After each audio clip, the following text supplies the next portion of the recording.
আচ্ছা, তো আজকে আমি যে জিনিসটা নিয়ে কথা বলবো সেটা হচ্ছে অ্যামিটারের পাল্লা বৃদ্ধি।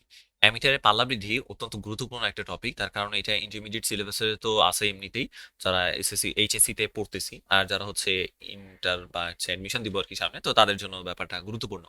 আর যারা হচ্ছে এসএসসি তে আসো, তারা যদি আগে থেকে জিনিসটা সম্পর্কে ধারণা নিয়ে রাখতে চাও, নিয়ে রাখতে পারো, তোমার পরবর্তী জীবনে আসলে কাজে দিবে, তোমার নিজের উপকারের জন্য তুমি সেটা করতে পারো। কেমন? আচ্ছা, সো প্রথমত অ্যামিটারের পাল্লা বৃদ্ধি করতে হবে কেন, বা এটার কাজটা কি আসলে, বা সমস্যাটা কি এখানে, হ্যাঁ, বা এটার জন্য এক্সট্রা প্রসিজার আসলে কি নেওয়া হচ্ছে, কেন অ্যামিটার বেশি কারেন্ট মাপতে পারে না। আমরা অ্যামিটারের যে প্রথম লেকচারটা, সেটা যদি তুমি না দেখে থাকো, তাহলে নিচে হচ্ছে ডিসক্রিপশন বক্সে লিংক দেওয়া থাকবে বা আই বাটনে দেওয়া থাকবে, সেটা থেকে দেখে নিও। আমরা বলেছিলাম যে অ্যামিটারের ক্ষেত্রে আমরা যখন এখানে অ্যামিটারটা সংযুক্ত করি, এখানে যে কারেন্টের ফ্লো হয়, সো এই কারেন্টটা শুধুমাত্র যে এই রোধের ভিতর দিয়ে ফ্লো হচ্ছে তাই কিন্তু না, এটা কিন্তু এই অ্যামিটারের ভিতর দিয়ে ফ্লো হয়, ঠিক আছে। এখন কথা হচ্ছে, ওই যে অ্যামিটার কি দিয়ে তৈরি করা হয় বলছিলাম, গ্যালভানোমিটার দিয়ে। সো এটা গ্যালভানোমিটারের আসলে নির্দিষ্ট পরিমাণের ক্ষমতা আছে তড়িৎ প্রবাহ নেওয়ার। তড়িৎ প্রবাহ যদি একটা নির্দিষ্ট অ্যামাউন্টের থেকে বেশি হয়ে যায়, সেই গ্যালভানোমিটারটা সেটাকে আর সহ্য করতে পারে না। সো তখন আমরা কি করবো, গ্যালভানোমিটার যদি সহ্য করতে না পারে, তাহলে কিন্তু কি হবে, ওই গ্যালভানোমিটারটা পুরো যাবে, অর্থাৎ আমার অ্যামিটারটা নষ্ট হয়ে যাবে। অর্থাৎ ধরে নিলাম আমার কাছে যে অ্যামিটারটা আছে, যেটা আমরা আগের ক্লাসে তৈরি করছি, সেটা হচ্ছে সর্বোচ্চ 5 অ্যাম্পিয়ার কারেন্টই মাপতে পারে। এই গ্যালভানোমিটারের ক্ষমতাই হচ্ছে 5 অ্যাম্পিয়ার মাপার ক্ষমতা, বলতে এক্স্যাক্টলি মানে ফিজিক্সের ক্ষমতা নাই, আমি বলতেছি আর কি বাংলা কথা ক্ষমতা। সো সেই 5 অ্যাম্পিয়ারের থেকে বেশি কারেন্ট যদি তাকে তুমি দাও, তাহলে সে সেইখানে কারেন্টটাকে ঠিকঠাক ভাবে মাপতে পারবে না। এটা বুঝাচ্ছি আমরা, তাই তো? মাপতে গেলে কি হবে, তার এখানে সে নিজে পুড়ে যাবে। তাহলে আমি এর থেকে বেশি কারেন্ট যদি আসে, আমার যদি এখানে 10 অ্যাম্পিয়ার কারেন্ট আছে, 15 অ্যাম্পিয়ার কারেন্ট আছে, তাহলে সেগুলো আমি কিভাবে মাপবো? আচ্ছা, সেটা মাপার জন্য আমাদেরকে কি করতে হবে, যে গ্যালভানোমিটারটাকে তাহলে আমি ভালো মাপের একটা গ্যালভানোমিটার নেই, একটু দামি গ্যালভানোমিটার নেই না, কিন্তু আমরা চাচ্ছি কি একটা ইজি সলিউশন। ইজি সলিউশন কিরকম, আমরা যেহেতু সায়েন্সের স্টুডেন্ট, কোনো না কোনো সায়েন্স ব্যবহার করে আমাদের কাজ করতে হবে, কিরকম সেটা আসলে, যে আমরা চাচ্ছি যে গ্যালভানোমিটার আমার কাছে যা ছিল আমি সেটাই ব্যবহার করব।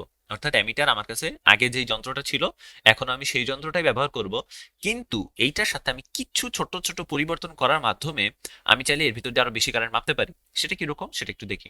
সেটা হচ্ছে, আমরা যদি এইখানে যেই কারেন্ট ফ্লো হচ্ছে সেটাকে চেঞ্জ করব না, খেয়াল করি, এইখানে যে কারেন্টটা ফ্লো হচ্ছে সেটাকে আমরা চেঞ্জ করব না, এইখানে যে কারেন্টটা ফ্লো হচ্ছে সেটাকে আমরা চাইলে চেঞ্জ করে ফেলতে পারি। কিভাবে?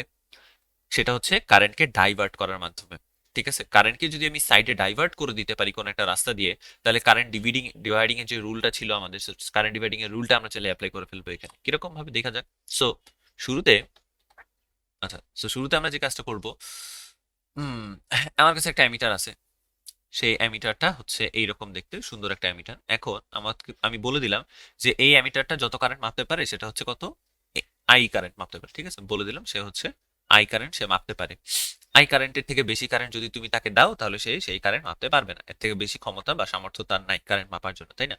তাহলে এখন ধরো আমি বললাম যে আমার ওই যদি নিউমেরিক্যাল ওয়েতে বুঝাই যে আমি এখানে 5 অ্যাম্পিয়ার কারেন্ট মাপতে পারে, আমি ওকে দিয়ে মাপাইতে চাচ্ছি 25 অ্যাম্পিয়ার কারেন্ট। ব্যাপারটা বুঝতে পারছো? তাহলে আমি কত গুণ কারেন্ট মাপতে চাচ্ছি এখানে, কত, সরি 5 গুণ কারেন্ট মাপতে চাচ্ছি। আচ্ছা, তাহলে একটা জিনিস খেয়াল করি, ওই যে বললাম কারেন্ট আমি ডাইভার্ট করবো, সো এইখানে কারেন্ট যদি আমি কোথাও ডাইভার্ট করি, মানে কি, এখানে 5 অ্যাম্পিয়ার আসলে ঠিকঠাকভাবে কাজ করে, কিন্তু 25 অ্যাম্পিয়ার আসলে সে ঠিকঠাকভাবে কাজ করে না। আচ্ছা, তাহলে আমরা একটা কাজ করি, এইখানে আমরা 5 অ্যাম্পিয়ার যে ম্যাক্সিমাম যে তার ক্যাপাসিটি, ম্যাক্সিমাম যত কারেন্ট আমি মাপতে চাচ্ছি আর ম্যাক্সিমাম যত কারেন্ট সে মাপতে পারে, সেই দুইটার রেশিওটা নিলাম, সেটা দেখা গেলো 5 গুণ হয়েছে, ভালো কথা। 5 গুণ তাহলে রাখলাম, তাহলে কত গুণ, 5 গুণ, এটাকে আমরা n=5 হিসেবে রেখে দিলাম, ঠিক আছে, এটা থাক। তার মানে এন দিয়ে বুঝাবো কত গুণ কারেন্ট মাপতে চাচ্ছি। তাহলে একটা জিনিস খেয়াল করি, সেখানে আই কারেন্ট মাপতে পারে, আমি এখন তাহলে কত কারেন্ট মাপতে চাচ্ছি, এন আই পরিমাণে। অর্থাৎ এইখানে আমার যে সাপ্লাইটা আসতেছে সেটা হচ্ছে এন আই, কিন্তু তার মধ্যে দিয়ে শুধুমাত্র আই এর ভিতর দিয়ে বা এই অ্যামিটারের ভিতর দিয়ে কত কারেন্ট ফ্লো করাইতে হবে আমার, আই কারেন্ট। তাহলে অবশিষ্ট কতটুকু কারেন্ট আমার উপরে কোনো একটা দিক দিয়ে আমি পাঠিয়ে দিতে চাচ্ছি, কত কারেন্ট, এন আই, এটা তো আমার ছিলই, আই পরিমাণ কারেন্ট আমি হচ্ছে একটা দিক দিয়ে পাস করে দিচ্ছি, তাহলে উপর দিকে কত কারেন্ট চলে যাবে, ওই আই বাদ গেলে যত থাকে, তাহলে এটা কিন্তু কত আসবে, n-1 তাই তো, n-1 পরিমাণে কারেন্ট আমি উপরে কোনো একটা ব্রাঞ্চের ভিতরে পাঠিয়ে দিচ্ছি। তাহলে উপরে কোনো একটা ব্রাঞ্চ এখন আমরা তৈরি করি, তাহলে এখানে ধরো একটা ব্রাঞ্চ বানিয়ে দিলাম আমি, এর ভিতর দিয়ে আমি একটা কারেন্ট পাঠিয়ে দিব, সেটা হবে কত, n-1, n-1 তাহলে খেয়াল করি এইখানে কারেন্ট আসতেছে ঠিকই কি, এনআই, ওই যে আমি বলছিলাম যে 1 এম্পিয়ার, সরি 1 ওহমের যে রোধটা ছিল, তার ভিতর দিয়ে সর্বোচ্চ কারেন্ট হচ্ছে 25 অ্যাম্পিয়ারই ফ্লো হবে, কিন্তু আমার অ্যামিটার ভিতর দিয়ে সে যতটুকু মাপতে পারে ততটুকুই তার ভিতর দিয়ে যাবে, তাহলে সেটা কত হবে আসলে, 5 অ্যাম্পিয়ার, আর উপর দিয়ে কত চলে যাবে, 20 অ্যাম্পিয়ার, এবং বাইরে আবার আসবে কত, 25 অ্যাম্পিয়ার। আচ্ছা, তো কারেন্ট এখন উপরে যাবে কেন রে ভাই? কারেন্ট যে ডিভাইড করলাম, আমি তো এখানে খালি তার দিয়ে দিছি, সো কারেন্ট তো পুরাটুকুই চলে যাওয়ার কথা, তাই না? সো কারেন্ট কেন হচ্ছে 20 অ্যাম্পিয়ার উপরে যাবে আর 5 অ্যাম্পিয়ার নিচে নামবে, এটা কেমনে সম্ভব হইলো, কারণ আমি উপরে তো খালি তার যোগ করে দিছি। তাহলে এইখানে আসলে খালি তার না, এখানে আর একটা রোধ আসলে অ্যাড করতে হয়। তাহলে কি হবে? তাহলে দুই পাশেই কারেন্টের ডিস্ট্রিবিউশনটা হবে। যদি এখানে ফাঁকা তার রাখি, কারেন্ট উপর দিয়ে চলে যাবে, অ্যামিটারের ভিতরে কোনো কারেন্টই ফ্লো হবে না, কোনো ডিফ্লেকশনই দেখতে পাবো না।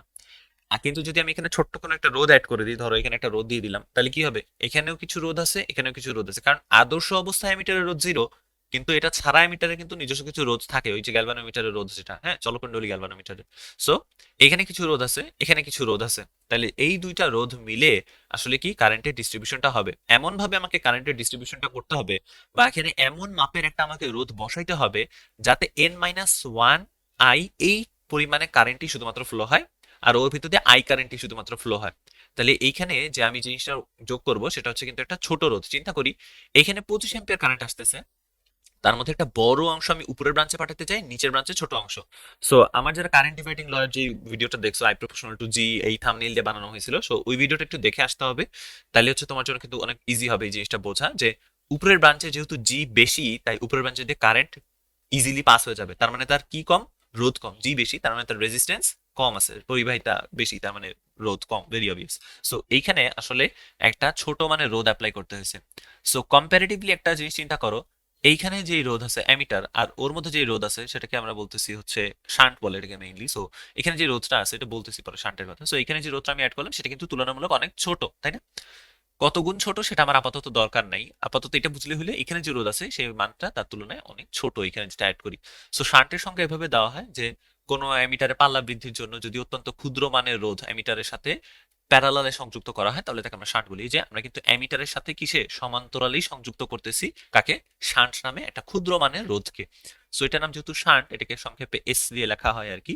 সো ওই এই অ্যামিটারের এই সরি এই রোধের যেই রোধটা থাকবে আর কি, মানে ছোট শান্টের যেই রোধ সেটাকে আমরা এস দিয়ে প্রকাশ করলাম। আর এখানে যে অ্যামিটার ছিল, অ্যামিটার ভিতরে থাকে কি? গ্যালভানোমিটার। সো গ্যালভানোমিটারের রোধটাকে আমি হচ্ছে জি দিয়ে প্রকাশ করলাম, ঠিক আছে? সো এইখানে আসলে কি হচ্ছে, এইখানে কারেন্ট যাচ্ছে এস এর কারণে, এইখানে কারেন্ট যাচ্ছে জি এর কারণে। জি বলতে গ্যালভানোমিটার, ওই পরিবাহিতা না কিন্তু, ঠিক আছে, গ্যালভানোমিটারের রোধ। সো এইখানে জি এবং এসটার ভ্যালু এমন ভাবে এখানে সেটেল ডাউন করা আছে যাতে এখানে কারেন্টটা ডিভাইড হয়ে যায় কিসের মধ্যে? n-1 ইন্টু আই এবং আই, এই দুইটা রেশিওতে ভাগ হয়ে যায়। সো এটার জন্য আসলে খুব বেশি আমাকে কারেন্ট ডিভিশনের ল অ্যাপ্লাই করা লাগে না। এই বিন্দুটার কথা চিন্তা করো আর এই বিন্দুটার কথা চিন্তা করো, বুদ্ধি করে বলো তো, যে এই বিন্দুটা আসলে কি এইখানে গেছে না, আবার এই বিন্দুটা এখানেও গেছে, তাই তো? এই বিন্দুটা এখানে গেছে, এই বিন্দুটা এখানেও আসছে। তাহলে এই দুইটা রোধ আসলে কিসে কানেক্টেড আছে? সমান্তরালে। এবং আমি জানি যে, আমি না আসলে আমরা জানি যে সমান্তরালে সংযুক্ত থাকলে দুইটা রোধের প্রান্ত বিন্দু দুইটা, মানে দুইটা প্রান্ত বিন্দুতে তারা একই ভোল্টেজ শো করে, তাই না? সো এই দুইটা পয়েন্টের মধ্যে যে ভোল্টেজ ডিফারেন্স লাল ব্রাঞ্চের জন্য আর সবুজ ব্রাঞ্চের জন্য দুটো আসলে সেম। তার মানে কি আসলে এইখানে যে পরিমাণে ভোল্টেজের ড্রপ হয়েছে, এইখানে ভোল্টেজের ড্রপটা সেম। এখন কোন একটা রেজিস্ট্যান্সের ভিতর দিয়ে ভোল্টেজের ড্রপ কিভাবে বের করি? বি ইকুয়ালস টু আই আর দিয়ে। সো আই ইন্টু আর মানে হচ্ছে ওইখানে কতটুকু কারেন্ট ফ্লো হচ্ছে, মানে উপরের ব্রাঞ্চে কতটুকু কারেন্ট ফ্লো হচ্ছে, উপরের ব্রাঞ্চের রোধ কত, এটা বের করলেই আমরা এই উপরের ব্রাঞ্চের জন্য ভোল্টেজের ড্রপ কত সেটা পেয়ে যাব। নিচে কারেন্ট কত এবং নিচের রোধ কত, এই দুটো গুণ করলেই আমি নিচের ব্রাঞ্চের জন্য ভোল্টেজের ড্রপ পেয়ে যাব। এবং আমাদের তথ্য অনুযায়ী এই যে যেহেতু এরা সমান্তরালে সংযুক্ত, এরা আসলে কি হবে? পরস্পর সেম ভোল্টেজ শো করবে, তাই তো? তাহলে আমরা একটা কাজ করি, এখানে আমরা বলতে পারি উপরের ব্রাঞ্চের জন্য, উপরের ব্রাঞ্চের কারেন্ট জানি কত ফ্লো হচ্ছে, n-1 ইন্টু আই। আর সেখানে রোধ কত আছে? শান্টের যেই রোধ আছে সেটাই, সো এটা হচ্ছে V into I, sorry I into R হইল ভোল্টেজের ড্রপ। এবং এই সবুজ অংশের জন্য ভোল্টেজের ড্রপ কত? সবুজ অংশের কারেন্ট কত? আই কারেন্ট ফ্লো হবে। এবং সেখানে কতটুকু ইয়া আছে, রেজিস্ট্যান্স আছে, জি পরিমাণের রেজিস্ট্যান্স আছে। সো এখানে আই আই তো কাটা চলে যায়, তাই না? তাহলে এস সমান আমরা লিখতে পারি কি আসলে, এখানে যে জি আছে এবং n-1। তার মানে কি আসলে এখানে বোঝানো হচ্ছে যে আপনি যদি কোথাও একটা শান্ট অ্যাড করেন তাহলে সেটা কত মাপের অ্যাড করতে হবে সেটা বোঝার জন্য আপনার জানা থাকতে হবে এন এর ভ্যালু এবং জি এর ভ্যালু। অর্থাৎ আপনার কাছে ইনিশিয়ালি যেই অ্যামিটারটা ছিল তার রোধ কত এবং আপনি কত গুণ কারেন্ট মাপতে চাচ্ছেন সেই জিনিসটা। অর্থাৎ ধরো আমার এখন প্রশ্ন দিল এরকম যে অ্যামিটারের রোধ তোমার ধরো দেওয়া আছে, অ্যামিটারের রোধ দিল, অ্যামিটার মনে হয় দুইটা এম খুব সম্ভবত বানানে। অ্যামিটারের রোধ তোমাকে বলছে, অ্যামিটারের রোধ তোমাকে বলা হইলো 50 ওহম বলে দিছে, এবং বলা হলো সেটা হচ্ছে কি 5 অ্যাম্পিয়ার কারেন্ট মাপতে, 5 অ্যাম্পিয়ার মাপতে পারে, ঠিক আছে? এখন তুমি তাকে দিয়ে মাপতে চাচ্ছ 40 অ্যাম্পিয়ার কারেন্ট, 40 অ্যাম্পিয়ার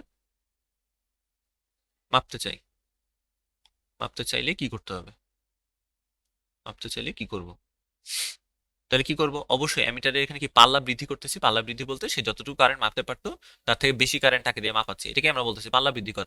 তাহলে দেখো আগে মাপতে পারতো 5 অ্যাম্পিয়ার, এখন মাপতে পারে কত, 40 অ্যাম্পিয়ার মাপাইতে হবে আর কি। তাহলে কত গুণ কারেন্ট আমি চাচ্ছি, 8 গুণ কারেন্ট আমি মাপাইতে চাচ্ছি, তাই না? সো এই যে এন এর ভ্যালু পেলাম আমরা 8, এবং এই যে রোধটা আছে সেটা কি গ্যালভানোমিটারের, তাই না? সো গ্যালভানোমিটারের রোধ মানে কি, আসলে অ্যামিটার ভিতরে তো গ্যালভানোমিটার থাকে। সো ওর ভিতরে যে রোধটা আছে সেটাই দেওয়া আছে এখানে 50 ওহমস, তাই তো? সো 50 ওহমের এই জিনিসটা যেটা আছে সেটাকে আমরা বলবো হচ্ছে জি। আর আমরা এন এর ভ্যালু কত পাইলাম, 8।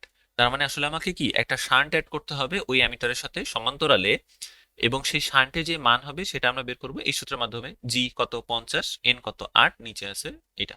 তাহলে 50/7 ওহমস এই মাপের একটা রোধ আমি কিসে, ওই অ্যামিটারের সাথে যদি সমান্তরালে সংযুক্ত করে দেই, তাহলে ওইখানে যদি 40 অ্যাম্পিয়ার কারেন্ট ফ্লো হয়, তাহলে আমাদের অ্যামিটারটা ঠিকঠাক ভাবে মাপ দেখাবে আর কি। মানে আমরা তখন বেশি কারেন্ট মাপতে পারবো।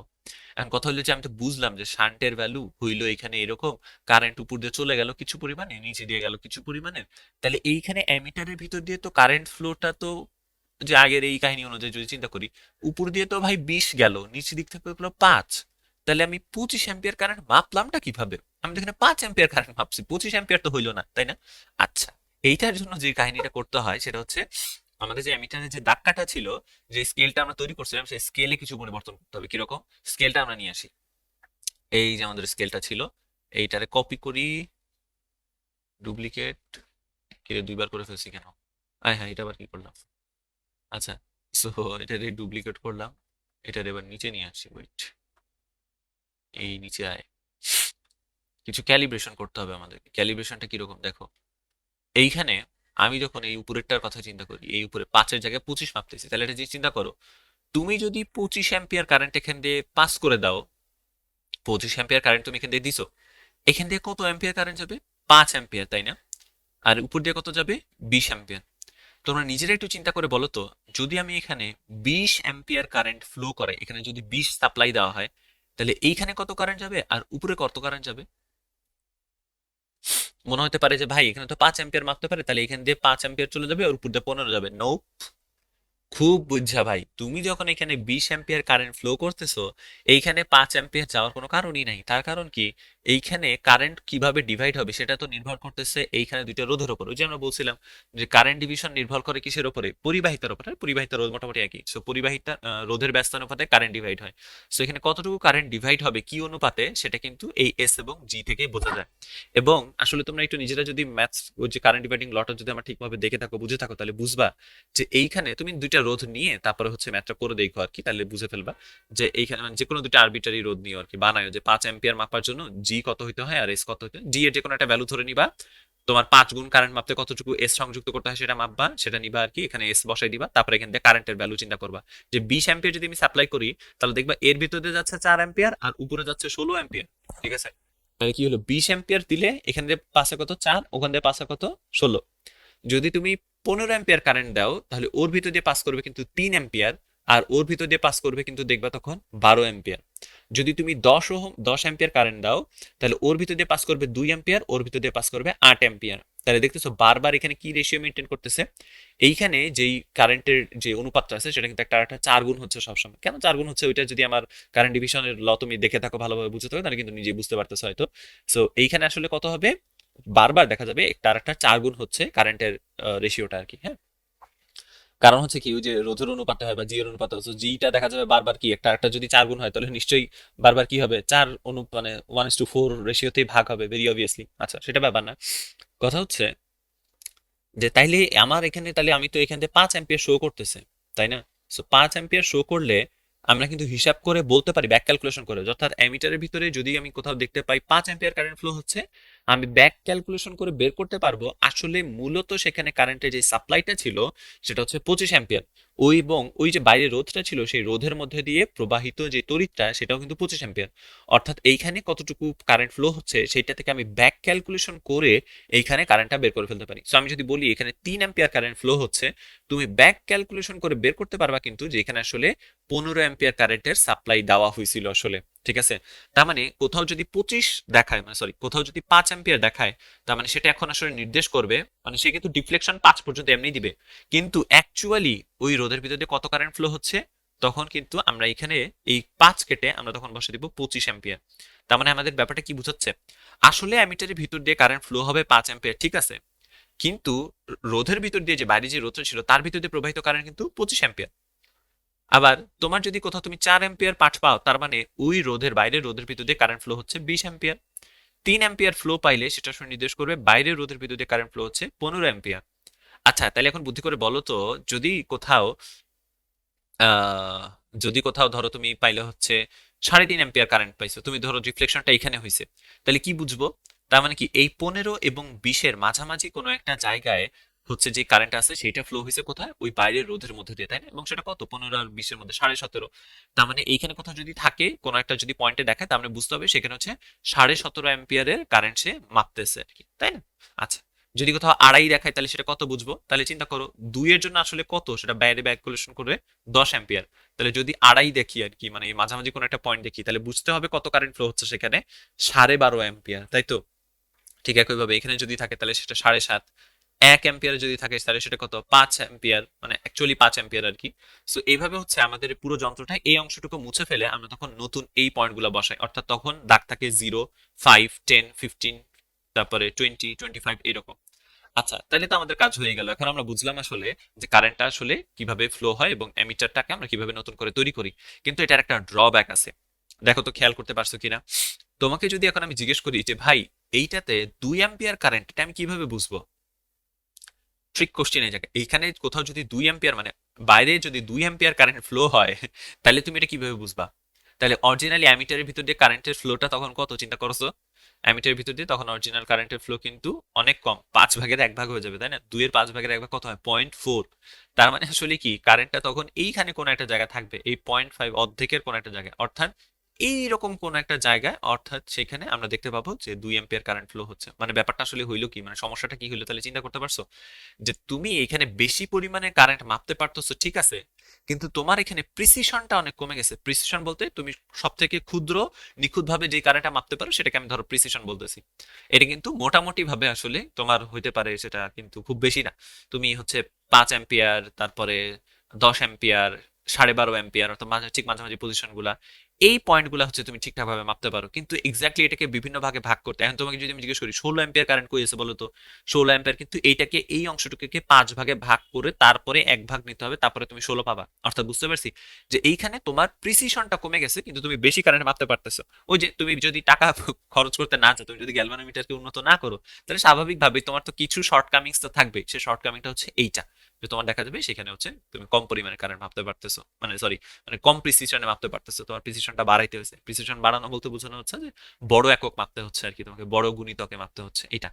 আচ্ছা, এই প্রশ্নটা এইভাবে না থেকে আরেকভাবে থাকতেও পারে নর্মালি, সেটা হচ্ছে অ্যামিটার যদি ধরো, এটা তো আমি বলে দিছি যে 5 অ্যাম্পিয়ার আর 40 অ্যাম্পিয়ার, তোমাকে এক্স্যাক্টলি বলে দিতে পারে যে 10 গুণ কারেন্ট মাপতে চাই কি করবো, 9 গুণ কারেন্ট মাপতে চাই কি করবো। 9 গুণ কারেন্ট মাপতে চাইলে কি করতে হবে, তোমার হচ্ছে কত, 9 - 1, তাই না? তাহলে কি হবে, 8 দিয়ে ভাগ করতে হবে, তখন 50 কি 8। সো এইটা হচ্ছে অ্যামিটারের পাল্লা বৃদ্ধির ঘটনা আর কি। আই গেস আমি বুঝাতে পারছি। যদি তোমার ভিডিও ভালো লাগে তাহলে তুমি একটু লাইক করে জানাতে পারো এবং নিচে কমেন্ট করেও তোমার মতামত জানাতে পারো যদি এরকম ভিডিও আরো চাও। আর সামনে আমাদের ভোল্ট মিটার নিয়ে ভিডিও আসতে পারে। সো সেটার জন্য তোমার হচ্ছে চ্যানেলকে সাবস্ক্রাইব করে রাখতে হবে এবং হচ্ছে পরবর্তী ভিডিও পাওয়ার জন্য হচ্ছে বেল আইকনে প্রেস করে রাখতে পারো। আমার চ্যানেলে আরো অনেকগুলো কন্টেন্ট আছে এবং এই কারেন্ট ইলেকট্রিসিটি নিয়ে, সেগুলো হচ্ছে অবশ্যই দেখে ফেলবা, নিচে প্লেলিস্টের লিংক দেওয়া থাকবে। এবং সবাই ভালো থাকো, সুস্থ থাকো, সবার জন্য শুভকামনা রইল। Tata everyone.